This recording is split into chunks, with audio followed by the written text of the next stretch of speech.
Hujan malam.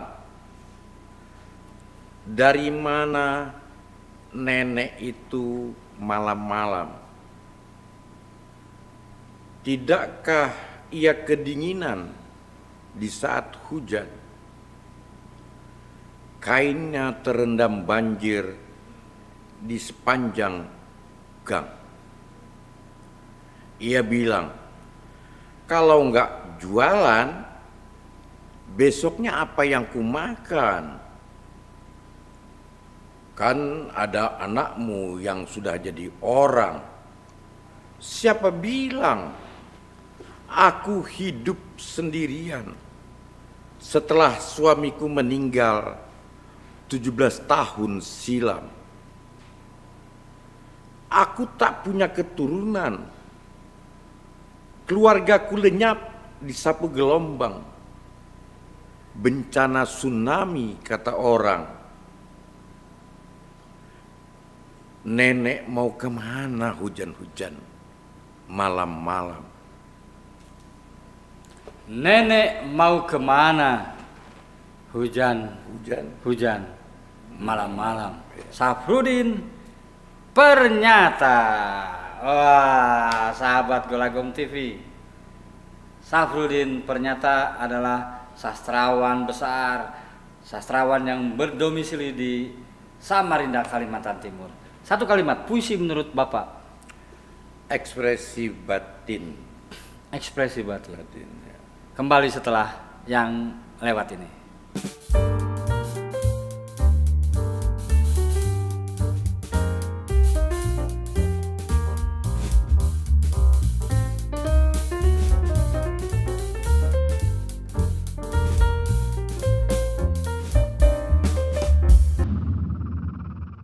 Pak Safrudin Pernyata. Iya, malam Kang. Ya, sudah 14 noh buku yang ditulis, ya.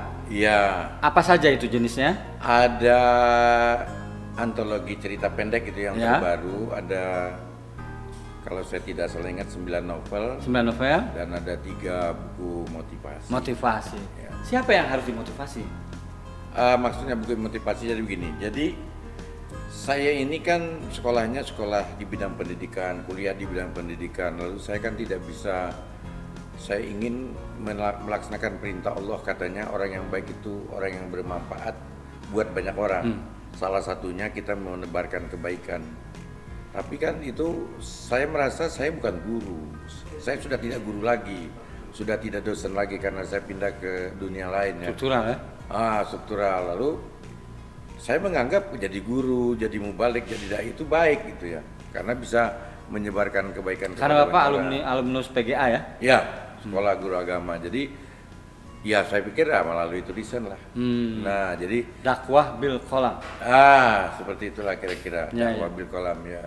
Nah, dari pelajar PGA, Ya. ya kan? Ya. Meneruskan kemana itu Pak? Saya masuk dulu namanya IKIP ya. IKIP ya? Ada IKIP swasta Di Samarinda Balikpapan apa itu. di sini? Di Samarinda. Di Samarinda ya? Tapi IKIP swasta itu kemudian lahir EPKIP di Unmul, di Oh. Universitas Arman. Jadi IKIP-nya bubar karena ada sudah dulu IKIP itu kan minta dinegerikan. Nah, lalu pemerintah buka, tapi buka EPKIP. Ya udah diintegrasikan di sana. Jadi memang cita-citanya ingin jadi pendidik.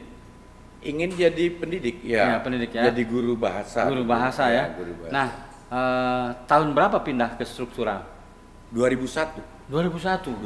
Dan dari bawah Pak sebelum kepala dinas. Saya dengar pernah enggak. jadi kadis di beberapa instansi ya. Enggak, jadi saya kan jadi dosen tuh 15 tahun ya.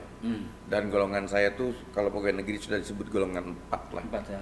Jadi saya langsung diminta waktu itu oleh Pak Gubernur. Gubernurnya waktu itu namanya Suwarna, diminta untuk membantu beliau. Tahun? Karena tahun 2001. Oh, 2001 itu. Dia sebenarnya tahun 2000-nya ya. Karena saya bertugas mulai Januari 2001. Jadi memintanya tahun sebelum itu. Karena dia tahu saya pers, saya jurnalistik. Saya orang yang ngerti tentang pers. Di lah. sela-sela itu juga menulis. Tapi Iya. memang kerja di pers atau Ya, lama saya. bukan freelance, bukan? Bukan. Oh, Saya jadi kerja- sebagai wartawan ya? Korannya udah nggak ada lagi, namanya Harian Angkatan Bersenjata. Oh, oke. Tahu saya. korannya. Ya itu. Jadi dia tahu ini wartawan, ternyata dia pegawai negeri juga, dosen saya di Unmul. Nah, waktu itu kebetulan Biro Humas itu lagi kosong karena pejabatnya meninggal, saya diminta bergabung. Oh, di Humas dulu. Di Humas. Setelah Ya. itu pindah ke Jadi Kepala Biro Humas, kemudian pindah ke Dinas Pendidikan. udah jadi kadis di Dinas Pendidikan. Iya, iya. Oke, langsung kadis terus Di Biro kan jadi Kepala Biro, langsung Kepala Dinas Pendidikan, baru pindah ke Perpustakaan. nah di perpustakaan nih saya stop dulu. Itu Iya, tahun iya. berapa? 2010-2012, 2 Itu tahun. dari kadis pendidikan. Pendidikan. Nah, ini kan dua dinas ini kan sering ego sektoral ya. Iya, iya, iya, iya. Nah, itu Iya. tiba-tiba merasa dibuang pindah ke sana. Oh, tidak. Tidak. Saya selamatan malah.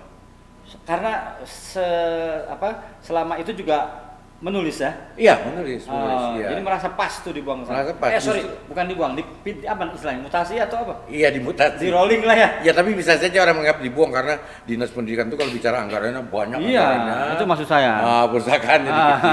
Ya ada perasaan itu nggak kan? Bukan Enggak, saya bersyukur. Nggak karena- basah itu kan kering tuh perpustakaan. Enggak, karena begini, gaji orang itu kalau kepala dinas di mana saja sama. Sama. Iya, tapi kan pasti Bapak tidak melihat gaji kan saat itu ketika dipindahkan ke sana. Saya memang tidak terlalu mikir gaji karena gaji kan bukan punya saya juga, punya istri. Saya tidak pernah Istri yang ambil- satu-satunya ya. Iya, iya, istri yang pertama dan yang terakhir ya. Nah, jadi nggak ada perasaan bahwa itu dibuang atau di. Enggak ada, saya malah dimatikan. dipromosi. Oh, promosi. Setelah 5 tahun 6 bulan dinas pendidikan, saya lelah, capek mungkin kan. Nah, saya dipindah ke karena 2 tahun dinas pendidikan saya sudah minta dipindah, tapi belum dipindah. Ingat tidak sejak jadi kadis pendidikan sudah menulis berapa buku waktu itu? Saya nulis cerpen aja waktu itu. Oh, jadi belum. Ya, belum, ya. Oke, nah pas pindah ke perpustakaan, sorry, tentu mungkin kaget kali lihat banyak buku di perpustakaan dan passion. Enggak juga, Enggak karena juga? saya kan sejak muda sudah sering ke perpustakaan. Oke, tapi Sudah. maksudnya, nah ini dia, begitu nggak? Malah saya masih nulis cerita pendek waktu Ah. di perpustakaan. Dia belum ada menulis novel, jadi mungkin ada ratusan cerita pendek Ya. saya yang saya tulis. Maksud ya. saya melihat masuk ke ruangan ada buku-buku banyak kan? Iya, Nah iya, itu betul. maksudnya relate nggak? Nah ini dia nih yang saya cari nih. Memang dari dulu Begitu saya, ya? saya suka begitu. Senang Apa dia. gagasan besar pertama di?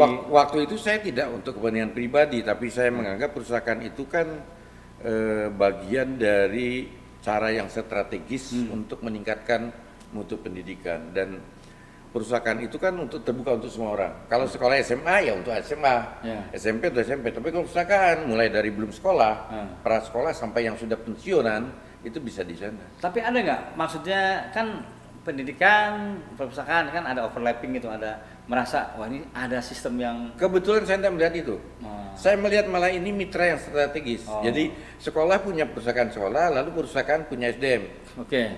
Nah, ketika jadi kepala dinas perpustakaan, merasa nggak penulis lokal itu diperhatikan atau tidak? Di zaman saya merasa betul karena itu. Tidak diperhatikan. Iya, karena tidak ada lembaga yang secara tupoksinya itu mewadahi untuk para penulis. Termasuk perpustakaan ya? Ketika saya di Humas, saya terbitkan berapa banyak buku ya. Ada Runtuhnya Marta Dipura, Ensiklopedia. Itu penulis lokal ya? Iya, Oke. itu di Humas. Mas. Dan itu tidak ada juga sebenarnya tugas pokok untuk itu, tetapi saya lihat ada kepala bagian penerbitan. Jadi di bawah, di atas kepala Iya kan ada- kalau Humas memang ada menerbitkan buku-buku Ya, kan kearifan biasanya lokal kan ya. menerbitkan pidatonya gubernur. Nah, saya melihat ini celah. Ya. Lalu saya wadahi teman-teman yang Ya. menulis itu untuk Nah, di menulis. perpustakaan melihat kaget karena penulis lokal tidak diwadahi. Tidak ada ada pelayanan. Iya, gitu. hanya itu kan. Datang jadi- baca buku, datang baca buku. Iya. Terus apa gagasan kemudian program-program? Nah, waktu itu saya kemudian lalu mengundang kawan-kawan. Jadi ada kawan yang menulis buku, saya undang. Saya panggil media karena saya waktu di Humas banyak kawan media kan. Nah, saya besarkan yang bersangkutan, ini kawan, dan dia menyumbangkan bukunya untuk perpustakaan. Jadi kalau ada yang mau baca buku tentang Kaltim misalnya, nah ini ada. Itu dipestakan di bedah buku di situ. Waktu itu saya hanya mengundang penulisnya, lalu mengundang wartawan. Oh, Kan press itu baru-baru. conference lah ya, memfasilitasi penulis. Ya, setelah itu baru ada bedah buku. Itu baru sebulan 2 bulan saya Oh, mengumpulkan jadi mulai para ada bedah buku penulis lokal. Iya, Tapi iya. di Bapak berapa 5 tahun di situ? 2 tahun. 2 tahun ada nggak penulis lokal difasilitasi diterbitkan? Nggak ada. Oh, Seingat karena saya nggak ada tidak ada. anggarannya ya, nggak ada anggaran. Iya, tidak ada nomenklaturnya juga gitu. Nomenklaturnya, ya, ya. Kebingungan juga karena anggaran perpustakaan ya tahu lah. Setelah itu pindah ke pariwisata. Lain ke Diklat namanya. Oh, Diklat BPSDM kalau sekarang. Widya Pasar apa? Enggak, saya jadi pimpinannya. Kalau Widya Pasar kan gurunya, dosennya. Oh, oke. Tapi, nah ini nanti dulu, di perpustakaan saya banyak menghimpun kawan-kawan yang menulis itu. Dan gara-gara itu ada banyak penulis Kaltim yang kemudian menyumbangkan bukunya dan kita kemudian jadi tahu ada banyak orang. Ada Kaltim Corner di perpustakaan khusus rak. Itu kan cuma bukuan. Kalau yang Kaltim Corner nggak ada, tapi ya ada misalnya Bank Indonesia Corner, ada tapi khusus rak buku-buku, jadi dicampur saja ya. Nah, kalau yang Kaltim Corner itu mungkin carinya di deposit yang tidak dilayankan, boleh baca di tempat gitu. Terakhir di Dinas Pariwisata. Terakhir pariwisata, habis Diklat pariwisata. Lalu pensiun ya. Pensiun. Nah, terkait dari beberapa dinas tadi kan mau jadi ibu kota negara. Iya betul. Nah, bagaimana nanti partisipasi dari instansi-instansi yang pernah Bapak pimpin? Ya kalau menurut saya semua ya, bukan hanya yang pernah saya bekerja di situ, tapi semua OPD, organisasi perangkat daerah tentu harus melihat Kaltim tidak seperti masa lalu lagi gitu. Jadi harus berbicara Kaltim ke depan, karena Kaltim ke depan Kaltim yang menjadi ibu kota negara. Dengan SDM yang pernah Bapak pimpin, apakah perlu direformasi? Oh, jangan pakai kata reformasi, nanti dia bisa kalang kabut ya. Kalang kabut, reformasi birokrasi nggak usah.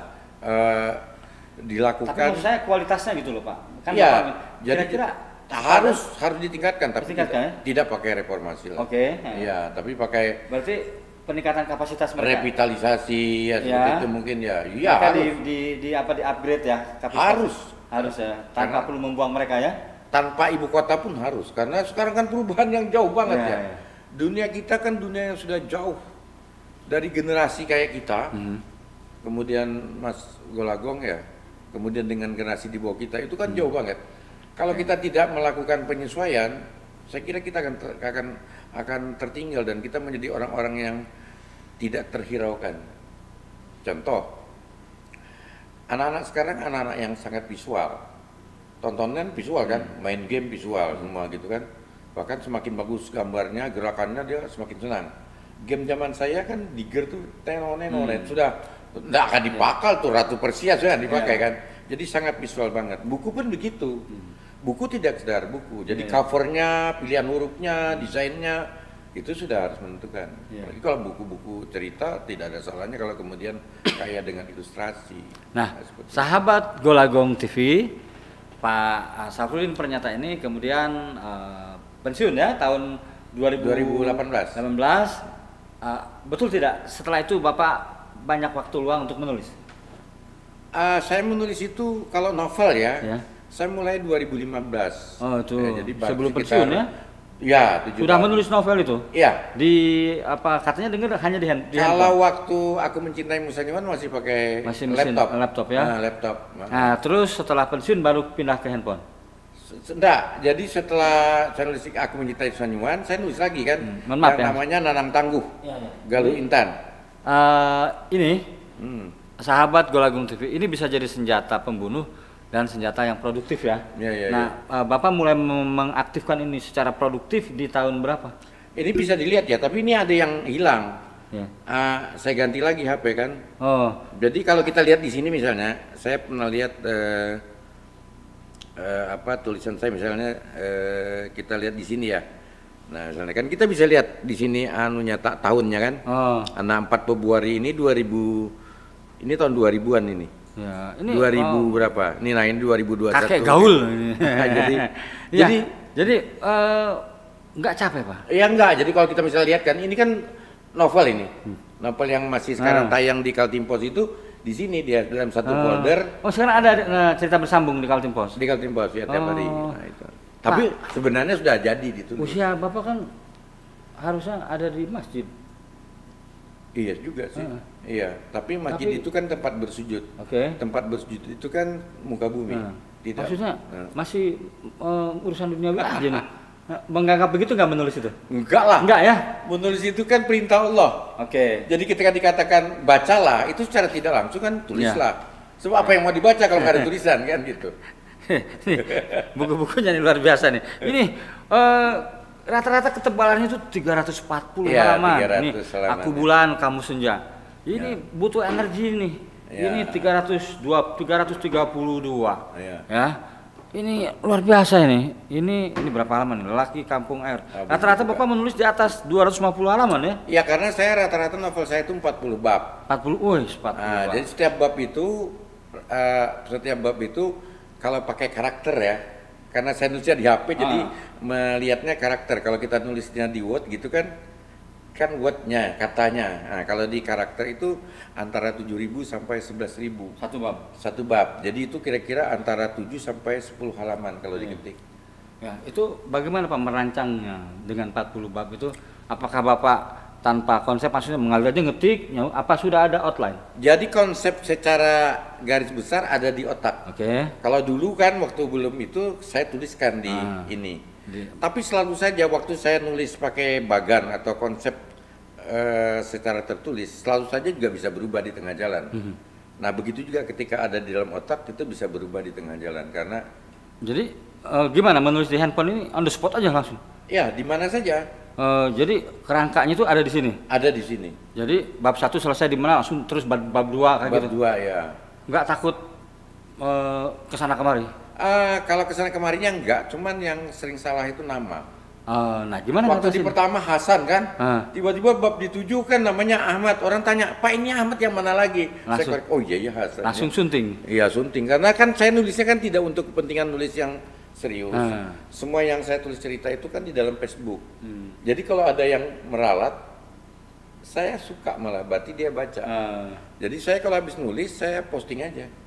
Ada kalau salah ketik, salah nama, nanti ada yang membetulkan, baru saya perbaiki. Setelah diperbaiki oleh mereka, baru saya download lagi, saya ambil lagi, saya simpan di folder. Nanti ketika mau diterbitkan jadi buku, baru saya lihat lagi ulang, seperti itu. Nah, ini persoalan masa tua ya Pak ya? Iya. Nah, dengan mengisi ini, apa kelebihannya Pak? Maksudnya, mohon maaf, misalnya Bapak kan pernah jadi pemimpin, Bapak pernah dengar post power syndrome kan?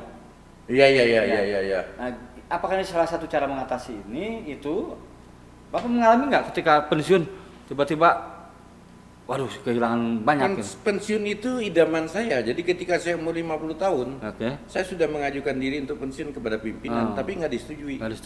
Ya, jadi sebenarnya saya mengidamkan pensiun karena dunia birokrasi itu jujur saja, saya tidak terlalu nyaman dibandingkan dengan dunia yang jadi pengajar. Karena waktu jadi dosen kan waktunya cukup banyak untuk macam-macam gitu.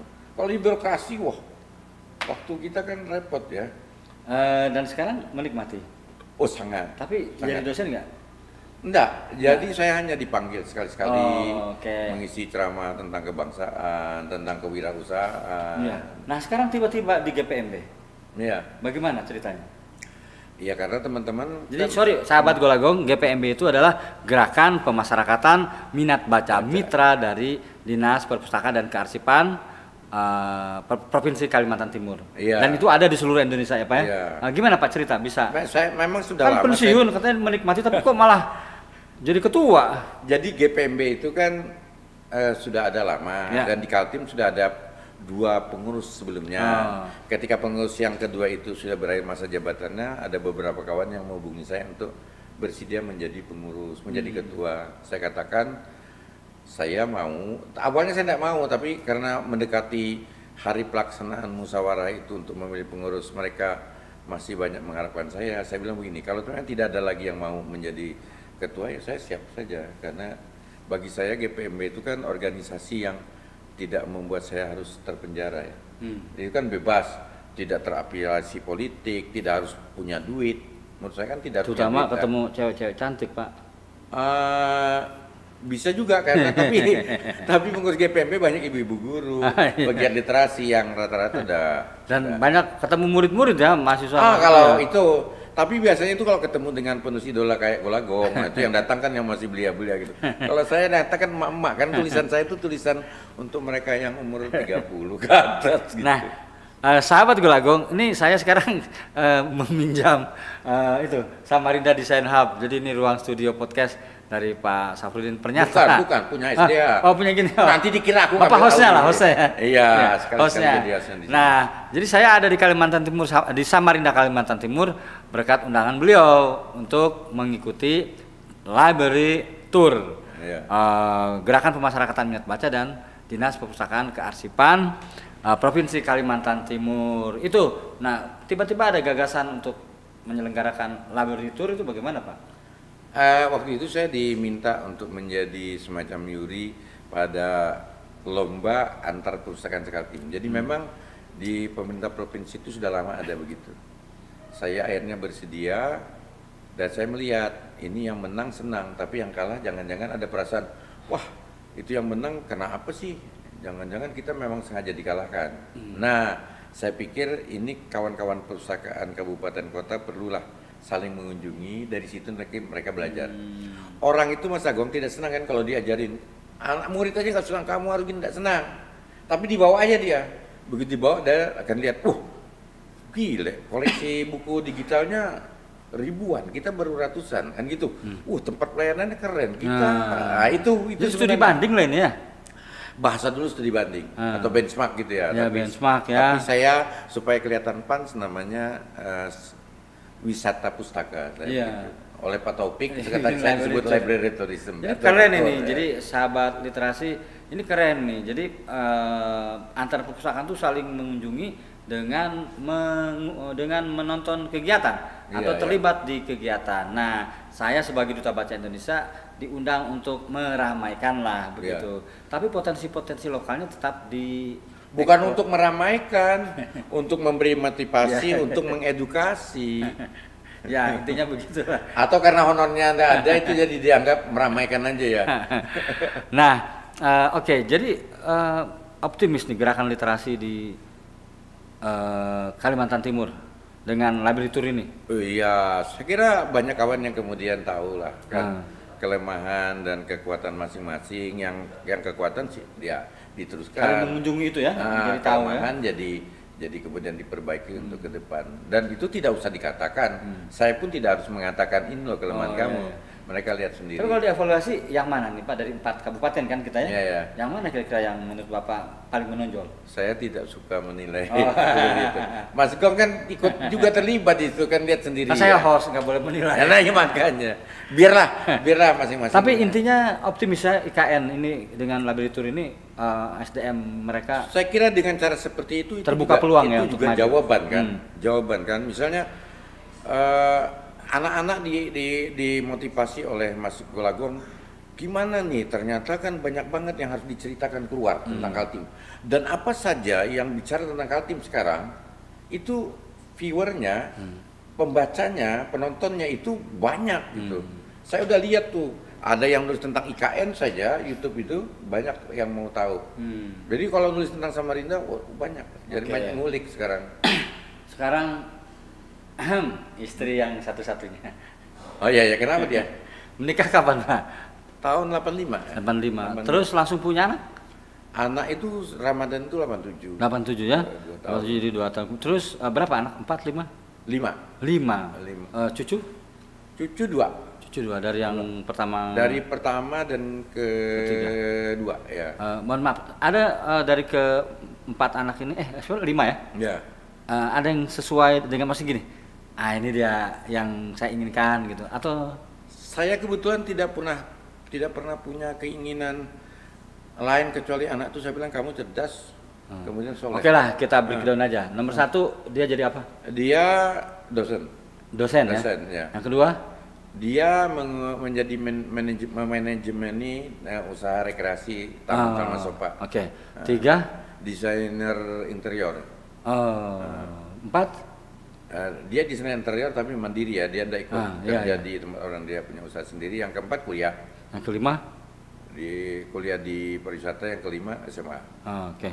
Sama dengan Mas Gong, SMA masih SMA juga yang terakhir ya. Yang terakhir ya, masih SMA ya. Karena udah jadi kakak-kakak masih ada yang SMA. Tapi itu dari istri yang satu-satunya itu kan? Istri yang pertama. Iya, istri yang pertama. Saya tahu maksudnya kan. Kan tidak mungkin saya bilang dia istri kedua. Mana nanti dia? Nah, apa yang apakah Bapak merasa puas dengan kelima anak ini? Apa yang diinginkan dari mereka? Saya selalu bilang pada anak, satu saja yang Bapak takutkan dari kamu dan karena itu hindari. Jangan tempat bersentuhan dengan narkoba. Oh, iya, iya. Karena narkoba itu kamu akan menjadi pelaku, tapi kamu juga akan jadi korban. Say no to drug. Nah, itu kan katakan tidak kan. So kalau kamu misalnya kelahi, mungkin kamu yang mukul orang atau kamu dipukul. Tapi kalau narkoba, kamu yang memukul, kamu juga dipukul. Itu. Dan kedua, itu kamu telah menjadi manusia pengkhianat. Karena kamu dilahirkan ke dunia ini dan dikandung oleh ibumu 9 bulan 10 hari itu untuk menjadi manusia yang berguna. Kalau kamu kemudian menyia-nyiakan dirimu, narkoba itu kan menyia-nyiakan dirinya. Maka kamu menjadi mengkhianati ibumu dan ayahmu. Itu artinya apakah di Kalimantan Timur ini narkoba juga jadi momok menakutkan? Kaltim ini sempat nomor 4 ranking se-Indonesia kalau lihat presentasenya ya penggunanya. Nah itu. Tidak takut nanti sendirian anak-anak pergi? Kayaknya pada akhirnya kita memang harus sendirian. Sudah mulai terasa itu? Sudah lah, ya? Ini umur 64, sudah 1 tahun lebih dari itu lah. Ya. Iya. Jadi intinya anak-anak dibiarkan juga? Ya mereka berkembang dengan sendirinya dan saya alhamdulillah sampai sekarang melihat anak saya punya masing-masing ya. Seperti tempat kita podcast ini kan ini anak yang pertama karena dia orang desain kan, jadi hobinya gini-gini ngumpul sama teman-temannya. Yang nomor 2 karena dia memang akuntansi dulu kuliahnya soal ekonomi manajemen, dia suka ke situ. Sekarang bicara tentang kampung halaman, kota Samarinda dan Balikpapan. Apa yang Bapak harapkan dari kedua kota itu ketika IKN terwujud? Yang penting harus Mas Golagong tahu, istri saya orang Balikpapan. Saya orang Samarinda, ya tapi lahir di Luar Tebu. Ya.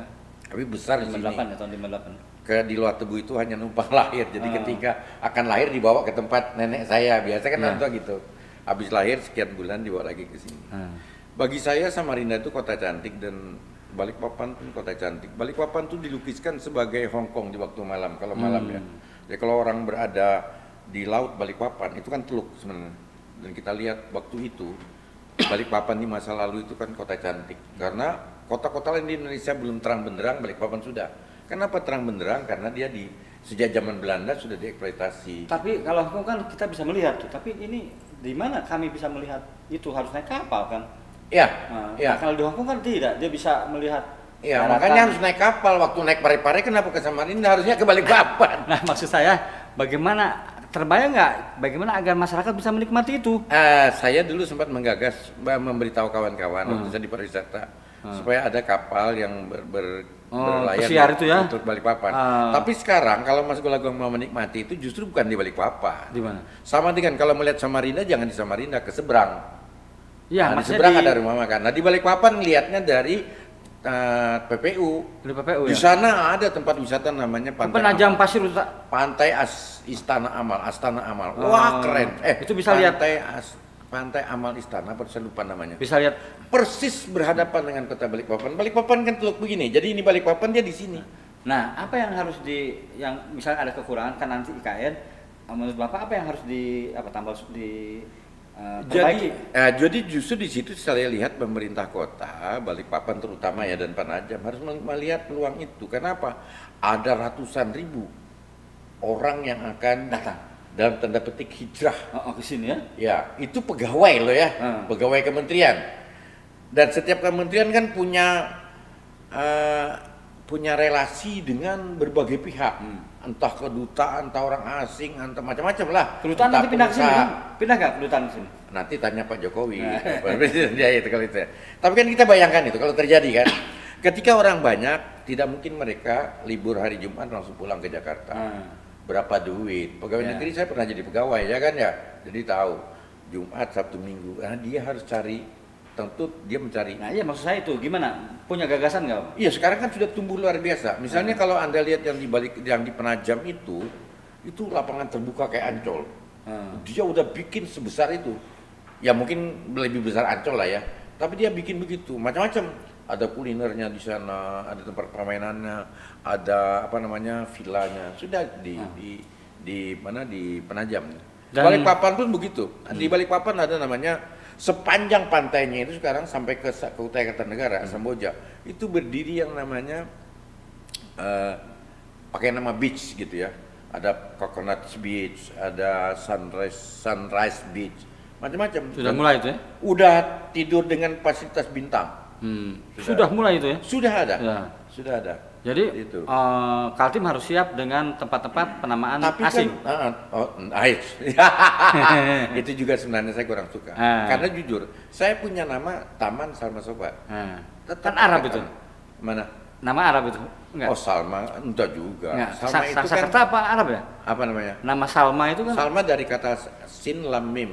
Ini bahasa Arab kan? Islam, ya, bahasa asing juga kan itu? Iya, selamat kan juga kalau mau pikir-pikir juga kan dari salama itu, ya kan? Oke, terakhir, Nov, buku mana yang menurut Bapak sangat... belum, Samarinda gimana? Mau diterusin enggak Samarinda? Iya, silakan. Samarinda pun tumbuh begitu juga, ya kan?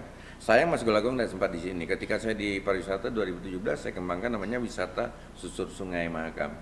Itu kalau Mas Golagong sempat di situ indah banget. 5 kapal di zaman itu 2017 punya swasta. Kita hanya di kapal pariwisata ya? Kapal penumpang biasa yang karena jalan atau orang bayar ya? Jalan darat sudah terhubung, kapal ini sepi penumpang. Kita jadikan kapal wisata dengan memperbaiki sedikit gitu, dengan kacamata wisata. Sampai hari ini udah masih ada. Masih ada. Di mana bisa naik tuh di mana? Sekarang ini jalan di jamnya nih. Dia kalau hari Sabtu Minggu itu kan reguler. Ya, tapi kalau bukan hari Sabtu Minggu dia charter. Itu tetap diperhatikan untuk dijual pas IKN ya? Harapan kita begitu dan harus lahir yang baru lah, jangan begitu terus kan. Model-model yang baru. Karena apa? Keindahan Samarinda itu justru di Sungai Makamnya. Tidak banyak kota di Indonesia ini yang ada sungainya. Di Vietnam jual sungai, Thailand jual sungai, Mesir jual sungai, Turki maksud saya jual air lah ya gitu. Jual air. Nah, sekarang terakhir ke buku. Buku mana yang Bapak puas menulisnya? Aduh, nggak ada yang puas sih. Nggak ada yang puas. Kalau lihat sekarang jadinya, kok gini ya dulu nulisnya. Udah. Oke, pesan buat anak muda tentang dunia literasi. Pesan saya begini, kalau seorang Golagong bisa menghasilkan 126 buku, ke saya lagi. Kan boleh dong, kan jawaban kan tergantung saya kan. Dia menulis 126 buku dengan keterbatasan tangan satu. Kenapa kita yang normal, yang punya tangan dua dan masih muda, masih belia, ya tidak seperti misalnya Mas Golagong dan saya yang sudah usianya. Kalau Mas Golagong usianya menjelang tua, kalau saya menjelang senja, ya kan ya. Bisa berkarya gitu. Jadi Anda harus lebih banyak berkarya karena sesungguhnya hidup orang itu yang dilihat karyanya, bukan gantengnya. Jangan mau getting old, menjadi tua, tapi tubuh tua lebih bagus, lebih bijak. Ya. Itu. Terima kasih sahabat Golagong. Perbincangan hangat dengan Safruddin Pernyata mudah-mudahan membuka wawasan bagaimana sebuah gagasan diwujudkan menjadi sebuah karya. Dan ingat, ibu kota negara adalah satu keniscayaan. Mari kita doakan agar Kalimantan Timur tumbuh menjadi kota yang selain maju juga tetap bermartabat. Amin. Golagong TV tentang literasi, semua ada di sini. Salam literasi.